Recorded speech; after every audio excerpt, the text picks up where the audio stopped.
ملیے امجد سے۔ امجد کی عمر 12 سال تھی اور اسے جانور پالنے کا بہت شوق تھا۔ اس نے گھر میں کبوتر اور بلیاں پال رکھی تھی۔ امجد کو جب پتہ چلا کہ بڑی نزدیک آ رہی ہے تو اس نے اپنے باپ سے بکرا لینے کی ضد لگا دی۔ امجد کا باپ اگلے دن اسے اپنے ساتھ لے کر بکرا منڈی لے گیا۔ بکروں کی قیمت آسمان سے باتیں کر رہی تھی۔ بڑی مشکل سے انہیں ایک بکرا کچھ مناسب قیمت پر مل گیا۔ امجد کی خوشی کا کوئی ٹھکانہ نہ رہا۔ امجد روز بکرے کو سیر پر لے کر جاتا۔ اس کے دوست رشک کرتے۔ امجد بکرے کے کھانے پینے کا بہت دھیان کرتا۔ ایک دن بکرے کی رسی کچھ ڈھیلی پڑی تو بکرا بھاگ نکلا۔ امجد اور اس کے دوست پیچھے پیچھے۔ بکرے نے ان سب کو تگنی کا ناچ نچوایا۔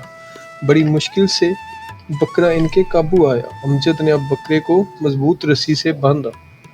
کرتے کرتے عید کا دن بھی آن پہنچا۔ جب امجد کو پتہ چلا کہ قصائی آ رہا ہے اور بکری کی قربانی کا وقت آ گیا ہے تو امجد اداس ہو گیا۔ چونکہ امجد کو جانوروں سے پیار تھا اس لیے وہ بکرے کو قربان ہوتا نہیں دیکھ سکتا تھا۔ امجد کے باپ نے اسے سمجھایا اور قربانی کا مفہوم سمجھایا۔ تب جا کر امجد بکرے کی قربانی پر راضی ہوا۔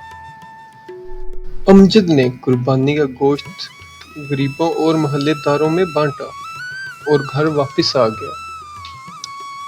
Subscribe now and press the bell icon. Never miss an update.